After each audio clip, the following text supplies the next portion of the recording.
കിഴക്കോട്ട് പോയവരിപ്പോൾ നിൽക്കുന്നത് വടക്കാം. രക്ഷപ്പെടാനുള്ള തത്രപ്പാടിൽ അവർ പല വഴികളും നമ്മുടെ മുമ്പിൽ വരച്ചിടും.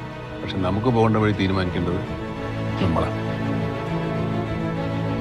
ரிக்வெஸ்ட் கொடுத்தா கூட அது அப்ரூவ் ஆகுமான்னு எனக்கு தெரியல. அது மட்டும் இல்லாமல் டிவைஎஸ்பி ரேங்க் கீழே இருக்கிறவங்களுக்கு ஃப்ளைட் பர்மிஷன் கொடுக்கவும் முடியாது. It's voice for you to take the road R train. ശരി സാർ, ഫ്ലൈറ്റ് ബുക്ക് ചെയ്യാം അല്ലേ സാറേ?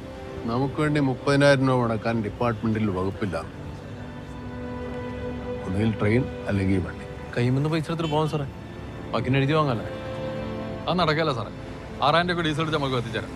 അല്ലാണ്ട് 30,000 രൂപ ഷെയർഡാണെന്ന് എൻ്റെ കയ്യിലില്ല. കാശുണ്ടാക്കാൻ വേറെ വഴിയുള്ളമാർക്ക് അതും പറ്റും, അതിന് അപ്പുറം പറ്റും. ഇവിടെ ദിവസേ എന്റെ വീട്ടിൽ കയറി പണിഞ്ഞോ വരെ പൊക്കാന്നല്ല നമ്മളിവിടെ നിൽക്കുന്നത്, മനസ്സിലായേ? എന്നടാ ഒന്ന് നിർത്തണം.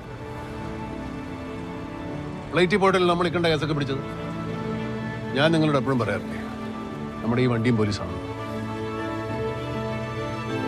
നമുക്ക് ഇവൻ മതി, വണ്ടി എടുക്കും.